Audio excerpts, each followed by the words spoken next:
दोस्तों सबसे पहले मैं बता देना चाहता हूं कि इस वीडियो में मैं आपको बताने वाला हूँ 5 ऐसी कौन सी चीजें हैं जो आपको 2024 पैटर्न मतलब आपके पेपर्स बहुत सारे के 2025 में है मैकेनिक्स का, जो आपको फेल करा सकता है। सुनने में तो ये चीज बहुत ही बुरी लग रही है, पर अगर आपको पहले पता चल जाए दोस्तों तो ये गलतियां आप नहीं करोगे जिससे आपको ज्यादा मार्क्स मिलेगा। तो हमेशा चीजों में आप पॉजिटिव चीजें लेना सीखो। तो और आप प्लीज नीचे कमेंट करके मुझे ये बताओ कि अगर आप चाहते हो कि मैकेनिक्स का पेपर प्रेजेंटेशन कैसा हो, सर आपने कैसा अपना पेपर लिखा था जिससे आपने अपने यूनिवर्सिटी में अच्छा स्कोर किया, टॉप किया, तो जरूर मैंने किस तरह से इस सब्जेक्ट के पेपर को लिखा था तो मैं आपको बता सकता हूं। तो आप अगर नीचे कमेंट करोगे तो मैं बोलूंगा। अब दोस्तों यहाँ पे 5 चीजें हैं जिसमें से 3 चीजें मैं बताऊंगा, 2 चीजें प्रदीप सर बताएंगे।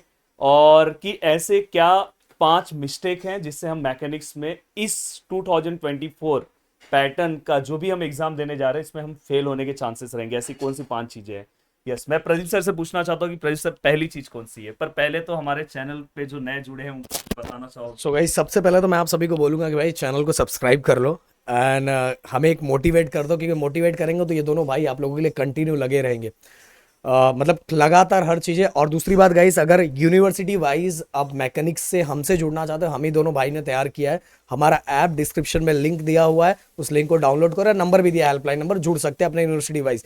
आप यूनिवर्सिटी वाइज जो मुंबई, पुणे, बाटू, जिस भी यूनिवर्सिटी में हो, कॉल करो। अगर आपका कोर्स वहां नहीं दिख रहा है तो टीम को कॉल करो, वो आपकी कुछ ना कुछ हेल्प करेगी।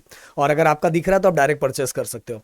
सो पहली बात तो मैं ये बताना चाहूंगा कि मैकेनिक्स में फेल होने का सबसे बड़ा रीजन, और बताना चाहूंगा second year, third year, fourth year वाले बच्चों से जाके, सीनियर से जाके पूछोगे ना कि आपको इंजीनियरिंग में सबसे डिफिकल्ट ईयर कौन सा लगा था, तो आपको बोलेंगे फर्स्ट ईयर। और फर्स्ट ईयर में सब्जेक्ट का सबसे बड़ा रोल ना, ज्यादातर बच्चों का सबसे बड़ा नाम रहेगा मैकेनिक्स, क्योंकि वो मैकेनिक्स सही तरीके से समझे ही नहीं थे कि मैकेनिक्स पढ़ना कैसे था।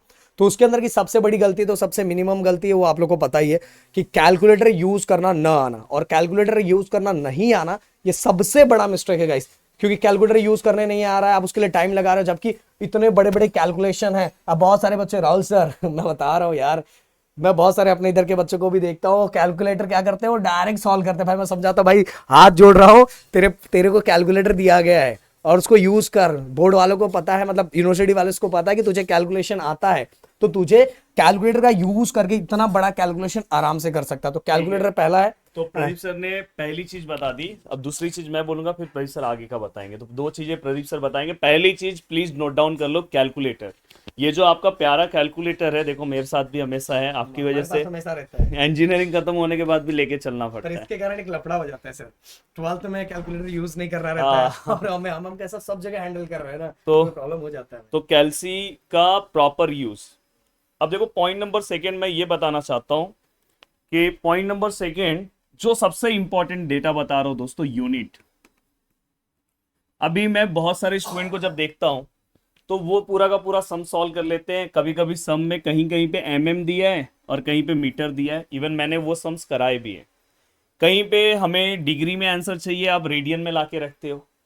कैल्सी में भी आप कब डिग्री लेना है, कब रेडियन लेना है, ये आपको पता होना चाहिए।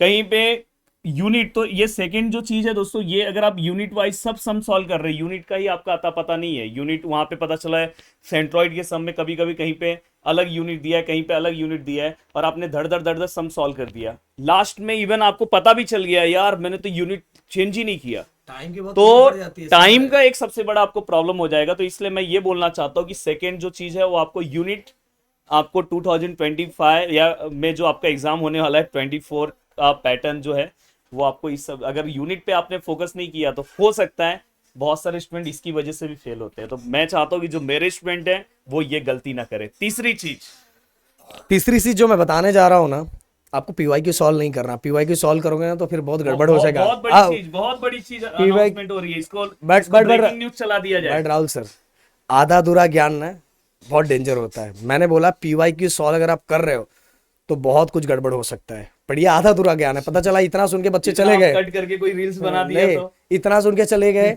और तो सिस्टम गड़बड़ हो जाएगा। ओके, और मैं तो बोल रहा हूँ भाई, पीवाई क्यू कैसे करना है सुनो ध्यान से। अगर आप डायरेक्ट पीवाई क्यू उठा के सॉल्व कर रहे हो, ये चीजें चलो मैथ के लिए एक ऐसा टीचर मिल जाए जो मैथ के पीवाई क्यू में ही कॉन्सेप्ट बता दे, तो चीजें हो जाती है, क्लियर हो जाती है। फिजिक्स में पीवाईक्यू करके हो जाता है, केमिस्ट्री में पीवाईक्यू करके हो सकता है, बी ट्रिपली में भी एक हद तक थोड़ा बहुत कर सकते हो आप। ओके, बट गाइस मैकेनिक्स एक ऐसा सब्जेक्ट है जिसके अंदर डायरेक्ट पीवाईक्यू जंप मार रहे हो। मैं डायरेक्ट पीवाईक्यू करेगा, तेरा भाई डायरेक्ट पीवाईक्यू करेगा, तो भाई तेरे भाई का ना डायरेक्ट बैंड बच जाएगा। क्या करना है, पीवाईक्यू के जो भी टॉपिक है, कोलिजन के टॉपिक है, इंपैक्ट के टॉपिक है, डीएलएम्बर्ट प्रिंसिपल है, डीएलएम्बर्ट प्रिंसिपल को आप देखो कि कैसे ये सॉल्व किया गया है, उसका तरीका क्या है, वो तरीके, वो स्टेप्स को, फॉर्मेट को समझो। फॉर्मेट समझने के बाद देन पीवाईक्यू करो। पीवाईक्यू करना है भाई, पर पीवाईक्यू कब करना है, पहले पहले टॉपिक को समझ लो। डीएलएम्बर्ट प्रिंसिपल में कितने स्टेप्स थे, उसमें क्या क्या निकालना रहता है, क्या क्या फाइंड करना रहता है, वो करने के बाद देन प्रैक्टिस के लिए क्या करना है, पीवाईक्यू सॉल्व करना है। ऐसे पीवाईक्यू सॉल्व करना है, और ऐसे पीवाईक्यू सॉल्व करोगे तो होगा, नहीं तो राहुल सर डायरेक्ट बस पीवाईक्यू करके जाएंगे ना, गारंटी एग्जाम में बोल रहा हूं सब चीजें कंफ्यूज हो जाएंगी इधर उधर, पर आपको फॉर्मेट याद रहेगा, नंबर कैसा भी है अपने स्टूडेंट झेल लेंगे। राहुल सर मैं चाहता हूं कि 4th और 5th आप फटाक से बता दो। तो ओवरऑल सर का कंक्लूजन ये है कि आप पीवाईक्यूज सॉल्व करो, बट पीवाईक्यूज के पहले आप कॉन्सेप्ट पढ़ो, देन पीवाईक्यूज, क्योंकि सम्स इसके अंदर पीवाईक्यूज के कभी कभार सम्स रिपीट होते हैं, बहुत ना के केसेस में, तो इसलिए आपको कॉन्सेप्ट पता हो तो सम कितना भी घुमा के दे आपको सॉल्व करने आएगा। अब जो मेरी नेक्स्ट जो बात है वो मैं आपको ये बताना चाहता हूँ, जो सबसे बड़ी चीज है, नंबर 4, हाँ ये इसको आप हाईलाइट कर सकते हो कमेंट सेक्शन में। ये है हमारा क्वेश्चन पेपर, और अगर मैं क्वेश्चन पेपर से जब मैं आंसर लिखता हूँ ऐसी मेरी बैंड बजी रहती है कि भाई मैकेनिक्स का पेपर है, तो डरा वैसे ही पड़ा रहता हूँ, टेंशन अलग ही चलता है। और कभी कभी ऐसा होता है कि समझो मैं डेटा लिख रहा हूँ, मुझे दिया है वहाँ पे आंसर में 5, और मैंने यह समझो 5.044, तो मैंने यहाँ पे लिखते टाइम ऐसे लिख दिया 50.44 बाय मिस्टेक। पॉइंट कभी कभी मेरा नजर ही नहीं गया ये पॉइंट पे, तिरछी नजर से देख ही नहीं पाया, डायरेक्ट 5004 लेके कैलकुलेशन सॉल्व किया। तो आप क्या बोलोगे, यही तो बस रॉन्ग किया हूं, मुझे ना टीचर को ना 5 आउट ऑफ कुछ नहीं तो सर ना 4 तो देना ही चाहिए भाई, 0 मिलेगा 0। कभी कभार फॉर्मूला वॉर्मूला लिखा है तो 1 मार्क्स मिल जाएगा। नहीं इसमें स्टार्टिंग में ही गड़बड़ हो गया, तो क्योंकि आपने स्टार्टिंग में ही रॉन्ग कर दिया, डेटा ही रॉन्ग ले लिया। हाँ फॉर्मूला लिखा है तो उसका मार्क्स मिलेगा, ये याद रखना, फॉर्मूले के मार्क्स मिलते हैं, इसलिए फॉर्मूला लिखा करो। तो कभी कभार उल्टा फुल्टा कहीं पे होगा तो आप बच जाओगे। तो क्वेश्चन पेपर से नजर नजर नजर नजर नजर सही रखना, ये चीज ध्यान रखना। अब पांचवी चीज, चौथी चीज, पहली दूसरी तीसरी चौथी, पांचवी चीज, पांचवी चीज भले आप कुछ बोलना चाहते हैं पर मैं चाहूंगा प्रेजेंटेशन को ऐड कर दो। ठीक। सबसे ज्यादा गड़बड़ ना मैकेनिक्स में प्रेजेंटेशन, क्योंकि उसमें डायग्राम्स भी रहते हैं, उसको लेके देखो दोस्तों, प्रजी सर ने बोला तो अब इतने बड़े टीचर की बात को अपन ना नहीं कर सकते। प्रेजेंटेशन बताओ मत, प्रेजेंटेशन के लिए मैं प्रेजेंटेशन बता नहीं रहा हूँ, अगर इनको चाहिए तो वीडियो बना देखो ये आपका पेपर है और यही आपका फ्यूचर डिसाइड करेगा। बहुत लोग एक बहुत सारा चलता है कि पीस ऑफ पेपर जो है वो अपने फ्यूचर को डिसाइड नहीं करता, भाई डिसाइड करता है, क्योंकि इस पेपर में अगर कुछ गड़बड़ हो जाए तो फिर थोड़ा सा स्ट्रेस हो जाएगा ना। वैसे तो हो जाता है सब, पर ध्यान रखना।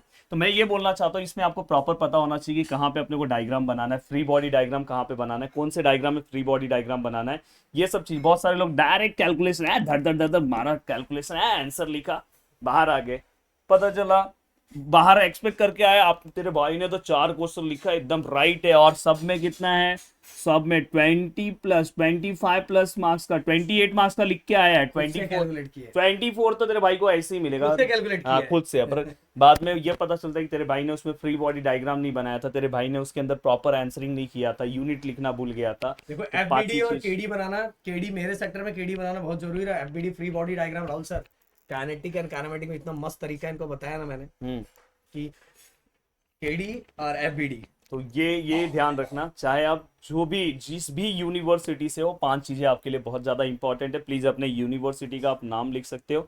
इवन हमने मुंबई के लिए एक सेपरेट कोर्स बनाया, पुणे के लिए उनके यूनिवर्सिटी वाइज कोर्स बनाया, बाटू के लिए बनाया, और साथ में मैं बताना चाहता हूँ अदर यूनिवर्सिटी के भी हमारे कोर्सेस स्टूडेंट ले रहे हैं, जिसके अंदर हमने पूरा का पूरा कंटेंट डाल दिया है, जिसमें से आप अपने वाइज जो आपका सिलेबस है वो आप अपना लेके पढ़ना स्टार्ट कर दो, क्योंकि मैं इतने सारे यूनिवर्सिटी के कोर्सेज नहीं बना सर। पर मैकेनिक्स का लगभग सब जगह 80 to 90% सिलेबस, क्योंकि हमने मुंबई पुणे को किया तो मुंबई पुणे को दोनों सिलेबस को हमने ऐड कर दिया है, जिससे क्या होगा कि आपके वही कॉन्सेप्ट होते हैं, वही चीजें होती है, वही सब होता है। समझा, आप किसी भी यूनिवर्सिटी के अगर बच्चे देख रहे हो तो वही सब चीजें होती है। पर अदर यूनिवर्सिटी वाले आप 80% सिलेबस मेरी ओर से एक्सपेक्ट करके चलो, मैं दे दूंगा, और वो करके जाओगे आप तो आराम से निकल जाओगे, मार्क्स निकाल लोगे। तो चलो बाय बाय, अगर आप चाहते हो पेपर प्रेजेंटेशन से रिलेटेड वीडियो तो प्लीज वीडियो को लाइक कर देना और वीडियो के नीचे कमेंट कर देना, प्लीज प्लीज प्लीज।